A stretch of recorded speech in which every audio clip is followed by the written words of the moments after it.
Des nuits où le prestigieux passé de Pont-à-Mousson s'échappe alors de sa gangue minérale. Étonnant balai hiératique d'êtres fabuleux, écorchés dans la pierre, gardiens et veilleurs de l'histoire de France, notre histoire. Ma chère Marie-Louise, le destin vient de me frapper et de me prendre l'un de mes plus fidèles confidents.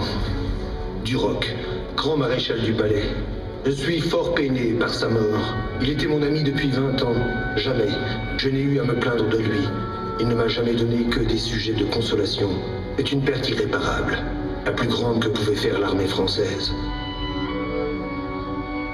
J'ai chargé le pasteur du village de Markendorf de placer à l'endroit où est mort le maréchal une pierre, où sera inscrit « Ici, le général Duroc, duc de Frioul, grand maréchal du palais de l'empereur Napoléon, frappé d'un boulet, a expiré dans les bras de son empereur et son ami. »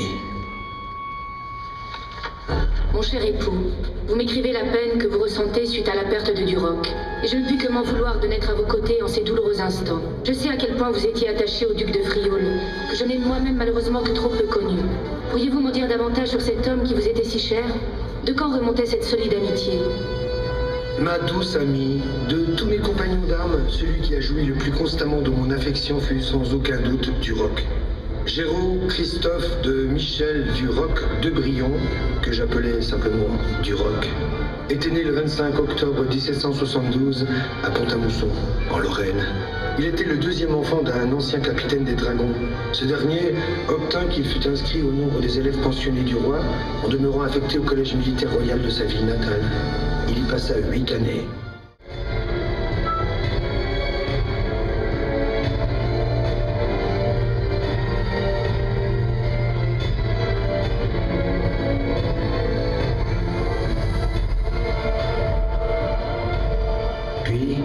Il poursuivit ses études militaires à l'école d'artillerie de Chalon-sur-Marne, d'où il sortit avec le grade de lieutenant en 1793. Après un court passage à Grenoble, il participa à la campagne d'Italie, d'abord auprès du général André Aussi, dans l'équipage des ponts, puis en tant qu'aide de camp du général Lespinasse. C'est au cours de cette expédition que je m'adjoignis ses services, alors que j'étais général en chef de l'armée d'Italie. Au passage de l'Isonzo, dans le Frioul, Duroc fut cité comme l'un des officiers les plus capables et les plus braves. C'est d'ailleurs en mémoire de ce fait d'armes que je lui octroyai, 11 ans plus tard, le titre de duc de Frioul.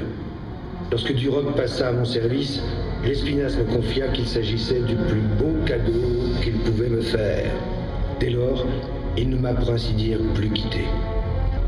Il me suivit par la suite en Égypte, après avoir été promu au grade de chef de bataillon.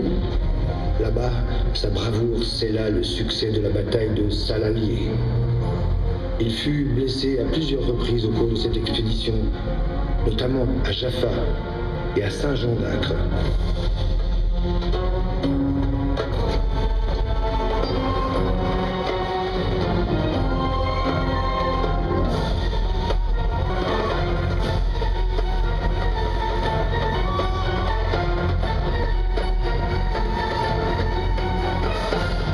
À mon retour en France, il prit une part active aux événements du 18 Brumaire, qui virent mon ascension à la tête de l'État. En raison de son dévouement à mon égard, je le nommai premier aide de camp et chef de brigade au 3e régiment d'artillerie à cheval le 21 novembre 1799. En 1801, je décidai de le nommer général de brigade et gouverneur des Tuileries. Durant la paix d'Amiens, en 1802, je le chargeai de missions diplomatiques auprès des cours de Russie, de Suède et du Danemark. Cette année étant plus calme sur le plan militaire, Duroc en profita pour se marier. C'est ainsi qu'il épousa le 9 août 1802 la fille d'un financier et diplomate espagnol, Marie des Neiges, dont il avait fait la connaissance dans le cadre des missions en Espagne. Il lui donna 2 enfants, un fils, Napoléon Louis Sidoine, qui ne vécut qu'1 an, et une fille, Hortense Eugénie Marie des Neiges. Duroc disait de sa femme à son cousin d'Estrégnac: « J'ai épousé une jeune et jolie femme.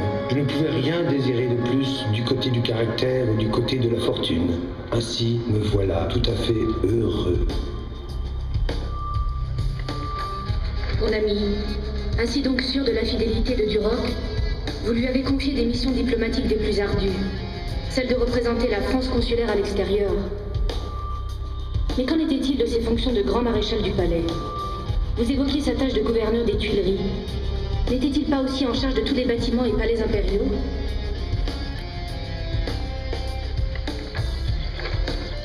Certes, je confiais dans un premier temps à Duroc la charge de gouverneur des Tuileries. Content de son efficacité, je le nommai le 5 juillet 1804 grand maréchal du palais et par là même responsable des bâtiments et palais impériaux, des personnels à mon service, des réceptions et de la préparation de tous les grands événements tels que mon sacre ou notre mariage.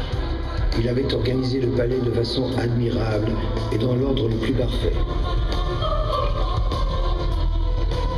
Ce n'était que lorsque ma journée était entièrement close et finie, que je me reposais déjà, que la sienne commençait.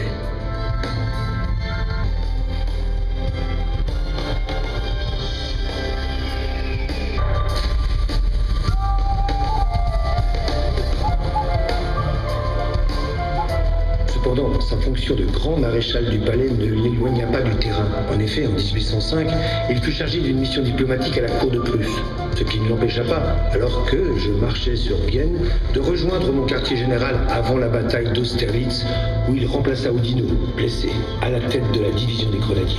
Il était également à Jena, à Friedland. En 1805, il devint général de division, grade qu'il gardera jusqu'à sa disparition, puisque par modestie, il refusa le titre de maréchal d'Empire.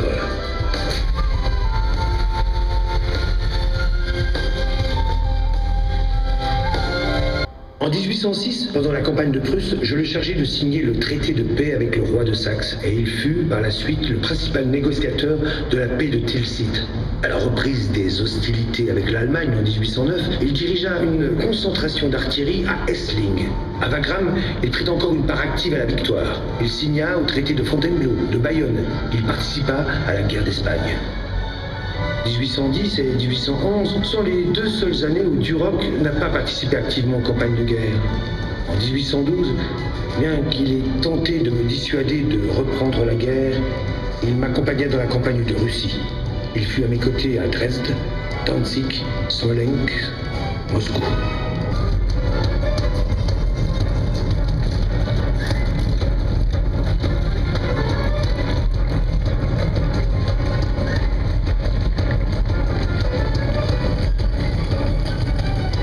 Retour en France, je le chargeai de la réorganisation de la garde impériale. En avril 1813, je le fis entrer au Sénat.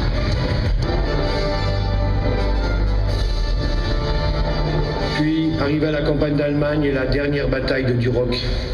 Il est vrai que je vous ai fait part de mon désarroi devant la perte d'un homme si aimable, mais je ne vous ai pas décrit les circonstances de sa mort.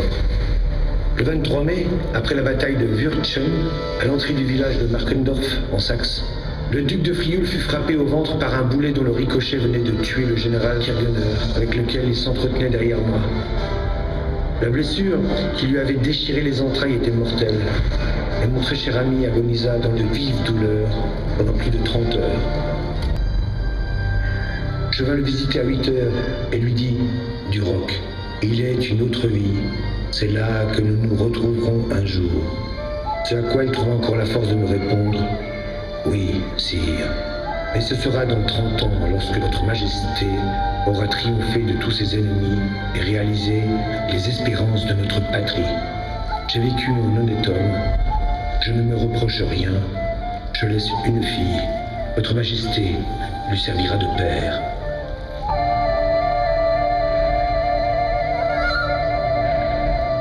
Voyant ma peine, il me dit « Ah, sire, retirez-vous. Ce spectacle vous afflige. » En le quittant d'une voix étouffée par les sanglots, je ne pus que lui dire « Adieu donc, mon ami. » Duroc mourut le 23 mai à 10 heures du soir. Mon cher époux, Duroc était sans nul doute l'un de vos plus proches conseillers.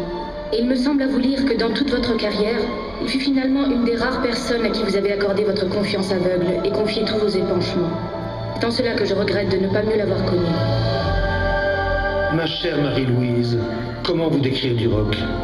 Il était pur et moral, tout à fait désintéressé pour recevoir, extrêmement généreux pour donner, lent à se former et d'apparence effacée. Duroc me rendit cependant les plus grands services que sa modestie et leur nature laissaient peu connaître. Il n'était pas brillant, mais il avait d'excellents jugements. Son caractère me plaisait. Il était froid, sec et sévère. Puis Duroc ne pleurait jamais.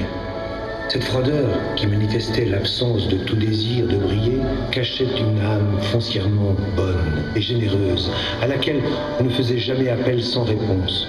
L'amitié était le seul mobile de son dévouement, et non l'envie d'avantages matériels. Il n'avait pas le panache des grands dignitaires. Au contraire, sa modestie et son indifférence pour les honneurs se manifestaient à toutes occasions. Devinant même mes pensées, prévoyant mes réactions, il me fut vite indispensable. Simple, vrai, modeste, probe et désintéressé, dans sa position c'était déjà beaucoup que de rencontrer si près du pouvoir un homme sans malveillance. Les restes des deux maréchaux du palais, Duroc et son successeur, le général Bertrand, que l'empereur aimait et dont il se savait tant aimé, reposent aujourd'hui à Paris, à ses côtés, sous le dôme des Invalides, depuis 1844. S'ils n'ont pas eu les honneurs extraordinaires que souhaitait leur rendre Napoléon de leur vivant, car emportés trop vite par les marées de l'histoire, leur mémoire est à jamais inscrite au firmament des immortels, dans le sillage de l'aigle impérial. Duroc fut une de ces personnes dont on ne connaît le prix qu'après l'avoir perdu. Son cœur veille désormais à la destinée de Pont-à-Mousson.